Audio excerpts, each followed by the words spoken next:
This is a video I never ever thought I would actually make.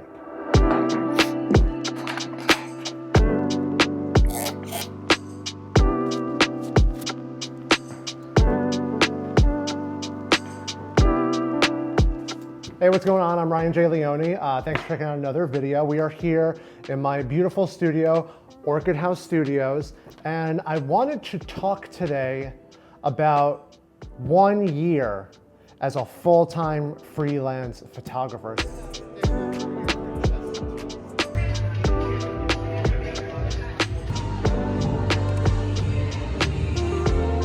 If you would have came to me 3 years ago and said that 3 years from now, you'd be a professional full-time photographer, only working for yourself, and have a beautiful, beautiful studio to work out of, I would have told you you were crazy, and I would have asked you for probably lottery numbers.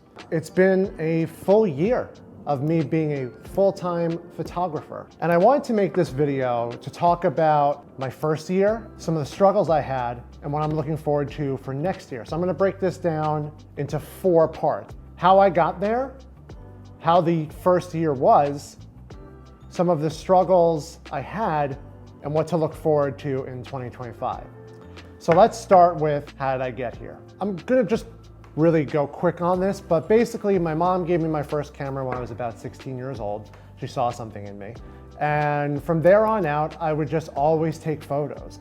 And I was in a band for a long time, and when we went on tour, I was the one taking all the photos behind the scenes, during show, well, not during shows because I was playing drums, but after the rambunctious things we did, I was documenting it. I was doing it for Bamboozle, which was a festival that used to happen down in New Jersey. They hired me to do that. Then after that, I stopped doing photos for a little while and ended up working for Apple for about 10 years. And then after that, I ended up working at B&H. Look at this one, look at that one, look at this one, look at that one. And my time at B&H was fantastic. I met some incredible people, traveled to some incredible places, worked with mostly incredible people, and met someone that I work with on a constant basis, which we'll get to in a minute. But after 2 years there, I had the itch to leave. It was the new year, and I finally wanted to do something I wanted to do for a long time, which was be a professional photographer full time. And I had been able to build up a book of business and meet clientele through word of mouth, through websites like Bark and Thumbtack, and then also just through my connections at B&H. So the time finally came, this time last year, after my birthday, which my birthday is today, and I was just like, you know what? Let's do it. Let's go for it. Let's get out of here. And the universe came with me, and I left, and it just worked right away. I had gigs every month from that point on. And not little gigs, big gigs with JustWorks, H&M, Pinterest, big brand partners right away. I do have a lot of love and respect for Gregory Litley. He has been helping me get gigs with H&M and Pinterest, and we're gonna be doing big things in 2025. I'll get to that in a minute. The way I got to where I am is because my mom saw something in me, gave me a camera, and over the years I just kept learning and fiddling and finally just took the jump.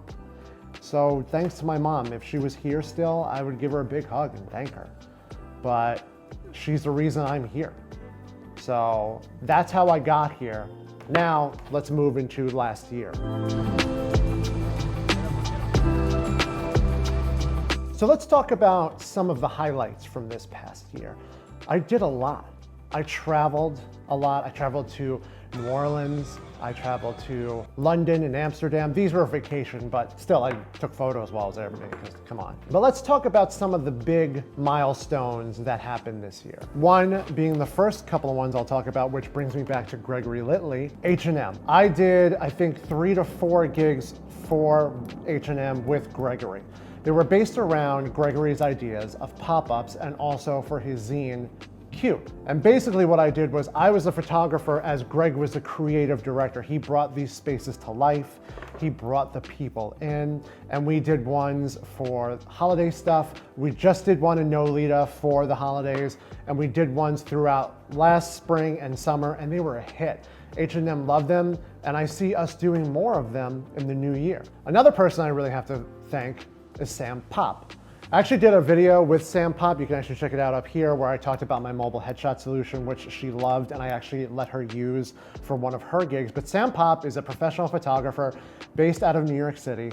We became friends through, I just think, Instagram, and she had some gigs here and there that she couldn't do, and because of that, I was able to live. I did a big headshot thing with JustWorks because she was busy in London and gave it to me. I did a couple of other gigs, and I actually, through those gigs, met one of my clients, the Berman Group. The Berman Group, I've done gigs for every month. I did one this month, I have 2 next month, and I've been doing gigs with them every month. They're mostly corporate event gigs where it's just like a corporate party, and they have a photographer, and I would just go there to document photos of the night. But because of the Berman Group and the steady income I was getting from them, I was able to continue doing that. So this past year, I really honed in on my corporate photography, headshot photography, product photography. Like I worked with this cute little brand, Just Tails, for dog clothing. And I also did some photos for a balm company and then a jewelry company. All great things, the product photography that I love. So now that we talked about some of the cool things I did last year and showed off some of that work, let's talk about some of the struggles I ran into.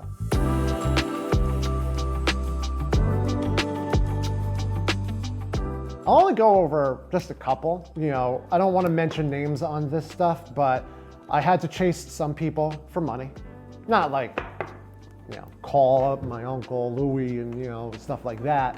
But I did have to really, you know, I learned this year that you have to keep on top of clients when there's payment involved. And I hold no ill will towards these people. You know, their companies, their brands, it just takes them a little bit longer. I was still in that, what my dad calls wage slave mentality, which is where I was just used to getting a paycheck every week.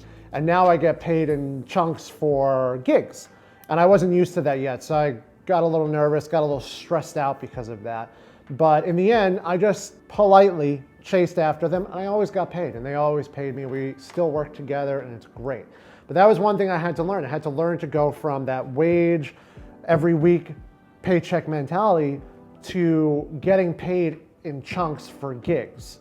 There were some months that were quieter than others that I was about to throw the towel in and just go get a 9-to-5 job. I had to learn that I had to believe in myself. And that's one thing people need to know is you need to believe in yourself. You always need to believe in yourself, and you just need to keep pushing on through because you will always be okay and it will always work out. Trust me, I know.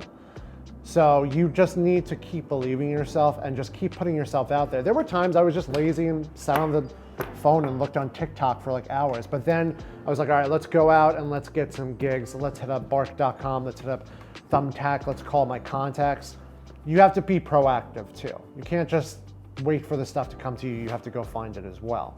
Always believe in yourself and always push forward and keep trying and get yourself out there.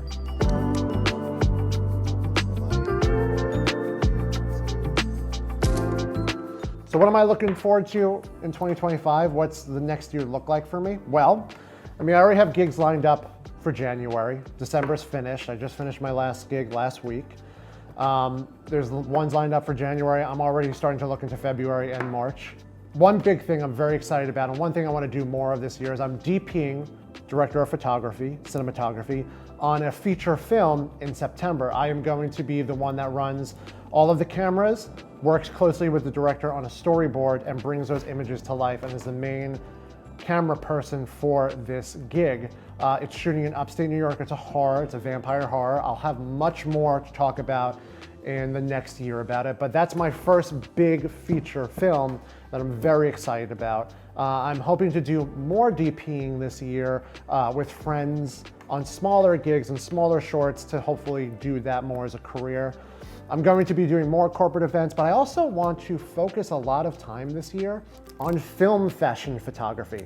I've been doing a lot of fashion photography and portrait photography in this studio on the Mamiya RZ67 on film, mostly black and white. This is portrait, but I want to do more of that. I even have someone that wants to, it's just an engagement shoot. They want me to shoot on film, which is incredible. So I'm looking to shoot more film and bring it more into the professional sphere, both in fashion and even like product and event photography. I'm also going to be shooting more film because I just started rolling my own Kodak color film. So this is Kodak T500. This is a cinema film. I just rolled these last night. We're gonna be shooting them this week, and when I go away next week, I'm very excited about this. I hope it turns out well, but I wanna focus on shooting more film. I'm doing a lot of street photography, and I'm shooting a lot of street photography this year, especially on my Leica. Mwah. So that's what I'm planning for 2025, but 2024 was just amazing. The fact that this whole year I worked for myself and I did what I loved, and I went to the beach and I got to go away and I got to relax for the first time in 12 years and do what I love is incredible. And I highly suggest, if you want to do this, go for it, because you can do it. I did it. Me, this guy. You can do it too. And I want everyone out there to do that. And this year I'm going to be making videos about how to do that, how to do film on the cheap. But I'm telling you, if you have this dream and you want to do it, it's possible, especially if you live in the tri-state area. But even if you live somewhere small, you can still do it. So go out there and chase it. I'm living proof that it could happen. I can't believe it happened. Thank you for watching this video. 2025 is going to be fucking awesome. Let's go. Let's all get it. Let's support each other. Remember to just shoot, like, subscribe. I'll see you in the next one.